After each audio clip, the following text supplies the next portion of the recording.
देश की माताओं, बहनों और बेटियों से बात करने के लिए आया हूं। आज भारत का हर नागरिक देख रहा है कि कैसे भारत की नारी शक्ति की उड़ान को रोक दिया गया, उनके सपनों को बेरहमी से कुचल दिया गया। हमारे भरसक प्रयास के बावजूद हम सफल नहीं हो पाए। नारी शक्ति वंदन अधिनियम में संशोधन नहीं हो पाया और मैं इसके लिए सभी माताओं, बहनों, उनसे मैं क्षमा प्रार्थी हूं। साथियों, हमारे लिए देश हित सर्वोपरि है, लेकिन जब कुछ लोगों के लिए दल हित सब कुछ हो जाता है, दल हित देश हित से बड़ा हो जाता है, तो नारी शक्ति को, देश हित को इसका खामियाजा उठाना पड़ता है। इस बार भी यही हुआ है। कांग्रेस, डीएमके, टीएमसी और समाजवादी पार्टी जैसे दलों की स्वार्थी राजनीति का नुकसान देश की नारी शक्ति को उठाना पड़ा है। साथियों, कल देश की करोड़ों महिलाओं की नजर संसद पर थी। देश की नारी शक्ति देख रही थी। मुझे भी ये देखकर बहुत दुख हुआ कि जब ये नारी हित का प्रस्ताव गिरा तो कांग्रेस, डीएमके, टीएमसी, सपा जैसी परिवारवादी पार्टियां खुशी से तालियां बजा रही थी। महिलाओं से उनके अधिकार छीनकर ये लोग मेजें थपथपा रहे थे। उन्होंने जो किया वो केवल टेबल पर थाप नहीं थी, वो नारी के स्वाभिमान पर, उसके आत्मसम्मान पर चोट थी। और नारी सब भूल जाती है, अपना अपमान कभी नहीं भूलती। इसलिए संसद में कांग्रेस और उसके सहयोग के उन सबके व्यवहार की कसक हर नारी के मन में हमेशा रहेगी। देश की नारी जब भी अपने क्षेत्र में इन नेताओं को देखेगी तो वो याद करेगी कि इन्हीं लोगों ने संसद में महिला आरक्षण को रोकने का जश्न मनाया था, खुशियां मनाई थी। कल संसद में नारी शक्ति वंदन संशोधन का जिन भी दलों ने विरोध किया है, उनसे मैं दो टूक कहूंगा। ये लोग नारी शक्ति को फॉर ग्रांटेड ले रहे हैं। वो ये भूल रहे हैं कि 21वीं सदी की नारी देश की हर घटना पर नजर रख रही है। वो उनकी मंशा भांप रही है और सच्चाई भी भली भांति जान चुकी है। इसलिए महिला आरक्षण विरोध करके जो पाप विपक्ष ने किया है,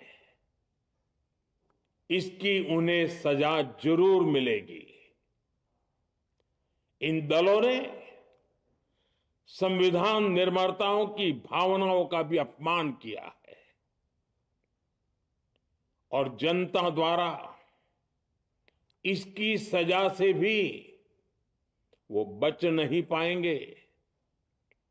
साथियों, सदन में नारी शक्ति वंदन संशोधन किसी से भी कुछ छीनने का नहीं था। नारी शक्ति वंदन संशोधन हर किसी को कुछ न कुछ देने का था, देने के लिए संशोधन का था।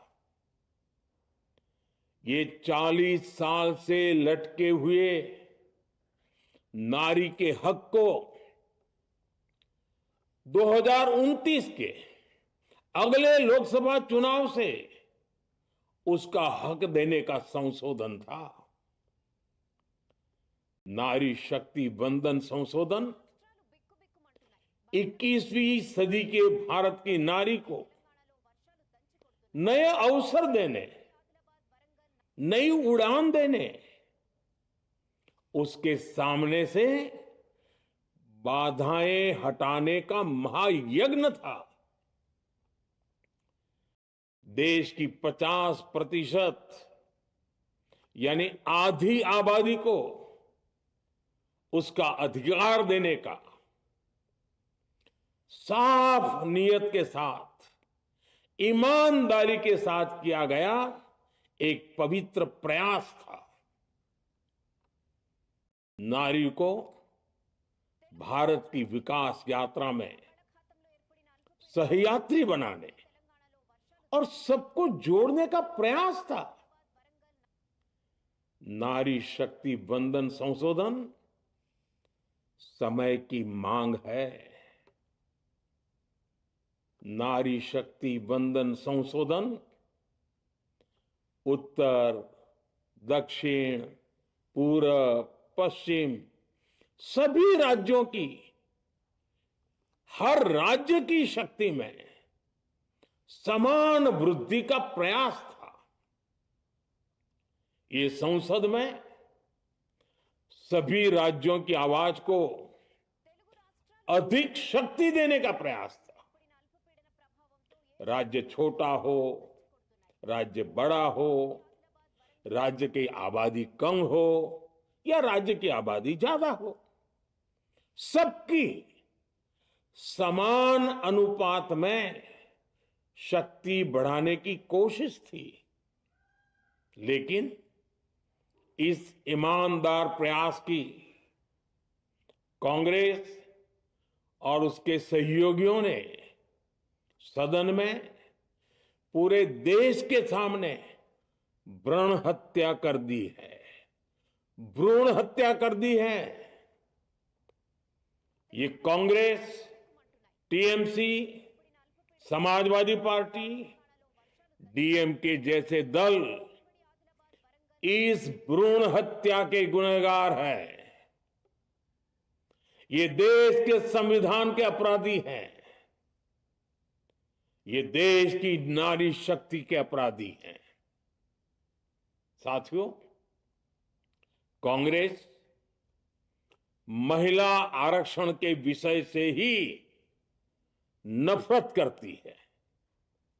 उसने हमेशा से ही महिला आरक्षण को रोकने के लिए षड्यंत्र किए हैं। इस दिशा में पहले जितनी बार भी प्रयास हुए, हर बार कांग्रेस ने इसमें रोड़े अटकाए हैं। इस बार भी कांग्रेस और उसके साथियों ने महिला आरक्षण को रोकने के लिए एक के बाद एक नए झूठ का सहारा लिया। कभी संख्या को लेकर, कभी किसी और तरीके से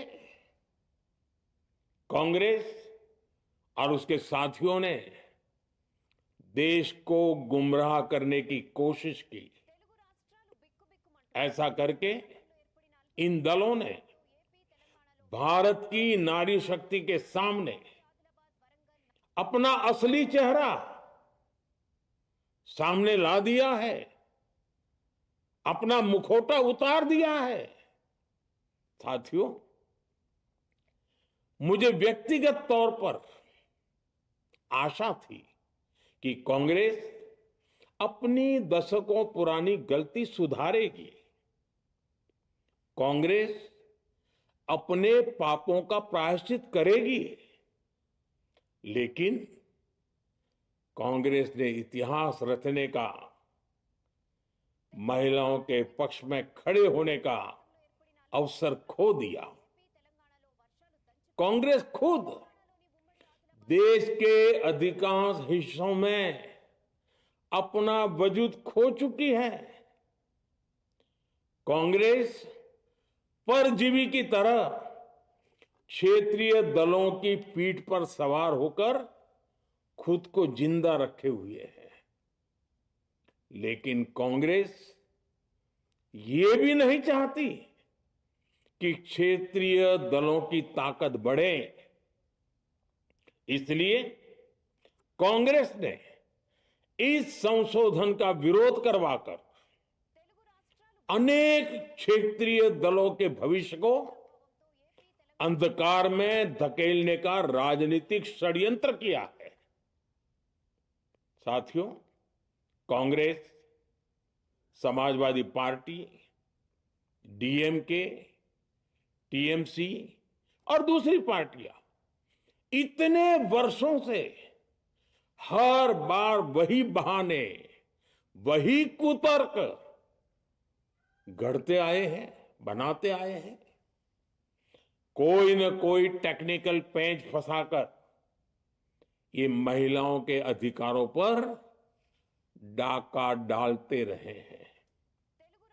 देश राजनीति का ये भद्दा पैटर्न बराबर समझ चुका है और उसके पीछे की वजह भी जान चुका है। भाइयों बहनों, नारी शक्ति वंदन अधिनियम के विरोध की एक बड़ी वजह है इन परिवारवादी पार्टियों का डर। इन्हें डर है अगर महिलाएं सशक्त हो गई तो इन परिवारवादी पार्टियों का नेतृत्व खतरे में पड़ जाएगा। ये कभी नहीं चाहेंगे कि उनके परिवार के बाहर की महिलाएं आगे बढ़े। आज पंचायतों में, लोकल बॉडीज में जिन हजारों लाखों महिलाओं ने अपनी क्षमता को साबित किया है, जब आगे बढ़कर लोकसभा और विधानसभाओं में आना चाहती हैं, देश की सेवा करना चाहती है, परिवारवादियों के भीतर उनसे असुरक्षा की भावना बैठी हुई है। परिसीमन के बाद महिलाओं के लिए कहीं ज्यादा सीटें होगी, महिलाओं का कद बढ़ेगा। इसलिए इन लोगों ने नारी शक्ति वंदन संशोधन का विरोध किया है। देश की नारी शक्ति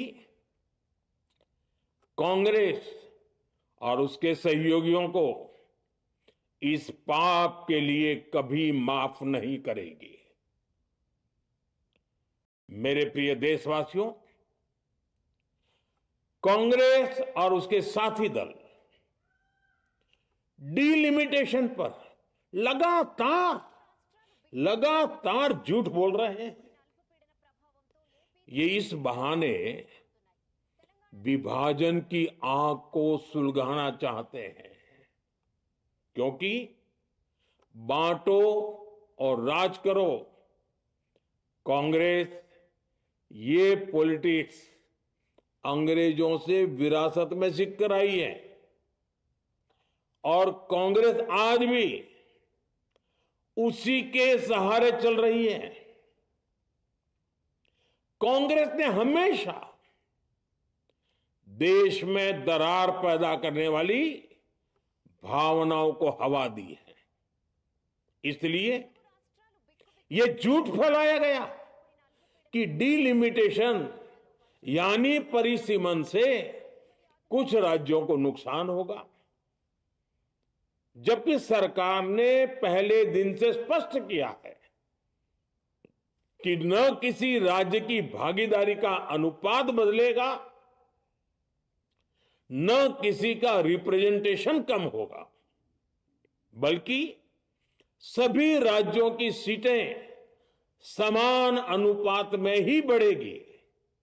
फिर भी कांग्रेस, डीएमके, टीएमसी और समाजवादी पार्टी जैसे दल इसे मानने को तैयार नहीं हुए। साथियों, ये संशोधन बिल सभी दलों और सभी राज्यों के लिए एक मौका था, एक अवसर था। ये बिल पास होता तो तमिलनाडु, बंगाल, यूपी, केरला हर राज्य की सीटें बढ़ती, लेकिन अपनी स्वार्थी राजनीति की वजह से इन दलों ने अपने राज्यों के लोगों को भी धोखा दे दिया। जैसे कि डीएमके के पास मौका था कि वो और ज्यादा तमिल लोगों को सांसद विधायक बना सकती थी, तमिलनाडु की आवाज और मजबूत कर सकती थी, लेकिन उसने वो मौका खो दिया। टीएमसी के पास भी बंगाल के लोगों को आगे बढ़ाने का मौका था, लेकिन टीएमसी ने भी ये मौका गंवा दिया। समाजवादी पार्टी के पास भी मौका था कि वो महिला विरोधी छवि होने के दाग को कुछ कम कर सके, लेकिन सपा भी इसमें चूक गई। समाजवादी पार्टी लोहिया जी को तो पहले ही भूल चुकी है। सपा ने नारी शक्ति वंदन संशोधन का विरोध करके लोहिया जी के सारे सपनों को पैरों तले रौंद दिया है। सपा महिला आरक्षण विरोधी है, ये यूपी की और देश की महिलाएं कभी नहीं भूलेगी। साथियों, महिलाओं के आरक्षण का विरोध करके कांग्रेस ने फिर एक बात सिद्ध कर दी है। कांग्रेस एक एंटी रिफॉर्म पार्टी है। 21वीं सदी के विकसित भारत के लिए जो भी निर्णय, जो भी रिफॉर्म जरूरी है, जो भी निर्णय देश ले रहा है, कांग्रेस उन सब का विरोध करती है, उसे खारिज कर देती है, उस काम के अंदर खलल डालती है। यही कांग्रेस का इतिहास है और यही कांग्रेस की नेगेटिव पॉलिटिक्स है। साथियों, ये वही कांग्रेस है जिसने जनधन, आधार, मोबाइल, स्त्री शक्ति का विरोध किया। कांग्रेस ने डिजिटल पेमेंट्स का विरोध किया। कांग्रेस ने जीएसटी का विरोध किया। कांग्रेस ने सामान्य वर्ग के गरीबों को आरक्षण का विरोध किया। कांग्रेस ने ट्रिपल तलाक के विरुद्ध कानून का विरोध किया। कांग्रेस ने आर्टिकल 370 हटाने का विरोध किया। हमारे हमारा संविधान, हमारे कोर्ट जिस यूनिफॉर्म सिविल कोड, समान नागरिक आचार संहिता को, यूसीसी को जरूरी बताते हैं, कांग्रेस उसका भी विरोध करती है। रिफॉर्म का नाम सुनते ही कांग्रेस विरोध की तख्ती लेकर दौड़ पड़ती है। ऐसा कोई भी काम जिससे देश मजबूत होता है, कांग्रेस उसमें बाधाएं खड़ी करने के लिए पूरी शक्ति लगा देती है। Congress one nation one election का विरोध करती है। कांग्रेस देश में घुसपैठियों को भगाने का विरोध करती है। कांग्रेस मतदाता सूची के शुद्धिकरण एसआईआर का विरोध करती है। कांग्रेस वक्फ बोर्ड में रिफॉर्म का विरोध करती है। साथियों, कांग्रेस ने शरणार्थियों को सुरक्षा देने वाले सीएए कानून तक का विरोध किया। इस पर झूठ बोलकर, अफवाहें फैलाकर देश में बवंडर खड़ा कर दिया। कांग्रेस माओवादी नक्सली हिंसा को समाप्त करने के देश के प्रयासों में भी रुकावटें डालती है। कांग्रेस का एक ही पैटर्न रहा है, कोई भी रिफॉर्म आए तो झूठ बोलो, भ्रम फैलाओ। इतिहास साक्षी है, कांग्रेस ने हमेशा यही नेगेटिव रास्ता चुना है। साथियों, जो भी कार्य देश के लिए जरूरी फैसला होता है, कांग्रेस इसको कारपेट के नीचे डाल देती है। कांग्रेस के इसी रवैये की वजह से भारत विकास की उस ऊंचाई पर नहीं पहुंच पाया जिसका भारत हकदार है। आजादी के समय उस दौर में हमारे साथ और भी कई देश आजाद हुए थे। ज्यादातर देश हमसे बहुत आगे निकल गए और इसकी वजह थी कि कांग्रेस हर रिफॉर्म को रोककर बैठी रही। लटकाना, भटकाना, अटकाना, यही कांग्रेस का सिद्धांत रहा है, यही कांग्रेस का वर्क कल्चर रहा है। कांग्रेस ने पड़ोसी देशों के साथ सीमा विवादों को लटकाया। कांग्रेस ने पाकिस्तान के साथ पानी बंटवारे से जुड़े विवादों को लटकाया। कांग्रेस ने ओबीसी आरक्षण के निर्णय को 40 साल तक लटकाए रखा।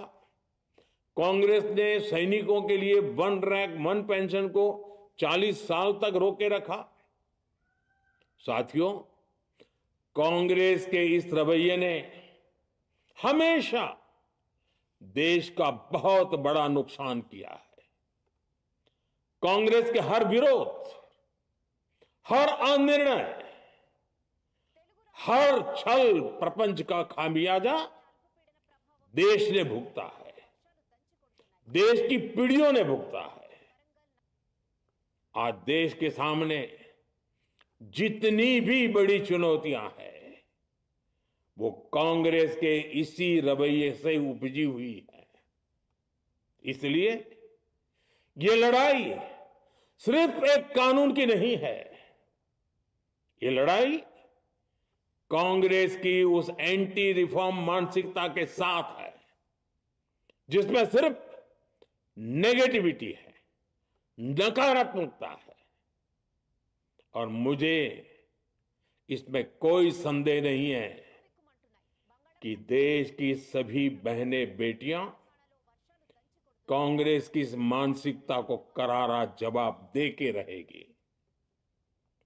साथियों, कुछ लोग देश की महिलाओं के सपने टूटने को सरकार की नाकामी बता रहे हैं। लेकिन ये विषय कामयाबी या नाकामयाबी क्रेडिट का था ही नहीं। मैंने संसद में भी कहा था, आधी आबादी को उनका हक मिल जाने दीजिए, मैं इसका क्रेडिट विज्ञापन छपवाकर विपक्ष के सभी लोगों को दे दूंगा। लेकिन महिलाओं को दकियानुसी सोच से देखने वाले फिर भी अपने झूठ पर अड़े रहे, कायम रहे। साथियों, नारी शक्ति को भागीदारी दिलाने की लड़ाई दशकों से चल रही है। वर्षों से मैं भी इसके लिए प्रयास करने वालों में से एक हूं। कितनी ही महिलाएं ये विषय मेरे सामने उठाती रही, कितनी ही बहनों ने पत्र के द्वारा मुझे सारी बातें बताई हैं। मेरे देश की माताएं, बहनें, बेटियां, मैं जानता हूं आज आप सब दुखी हैं। मैं भी आपके इस दुख में दुखी हूं। आज भले ही बिल पास कराने के लिए जरूरी 66% वोट हमें नहीं मिला हो, लेकिन मैं जानता हूं देश की 100%, 100% नारी शक्ति का आशीर्वाद हमारे साथ है। मैं देश की हर नारी को विश्वास दिलाता हूं, हम महिला आरक्षण के रास्ते में आने वाले हर रुकावट को खत्म करके रहेंगे, हटा करके रहेंगे। हमारा हौसला भी बुलंद है, हमारी हिम्मत भी अटूट है और हमारा इरादा भी अड़िग है। महिला आरक्षण का विरोध करने वाली पार्टियां ये देश की नारी शक्ति को संसद और विधानसभाओं में उनकी भागीदारी बढ़ाने से कभी भी रोक नहीं पाएंगे। सिर्फ वक्त का इंतजार है। नारी शक्ति के सशक्तिकरण का बीजेपी एनडीए का संकल्प अक्षुण्ण है। कल हमारे पास संख्या बल नहीं था, लेकिन इसका मतलब ये नहीं है कि हम हार गए। हमारा आत्मबल अजेय है। हमारा प्रयास रुकेगा नहीं, हमारा प्रयास थमेगा नहीं। हमारे पास आगे भी और मौके आएंगे। हमें आधी आबादी के सपनों के लिए, देश के भविष्य के लिए इस संकल्प को पूरा करना ही है। आप सबका बहुत बहुत धन्यवाद।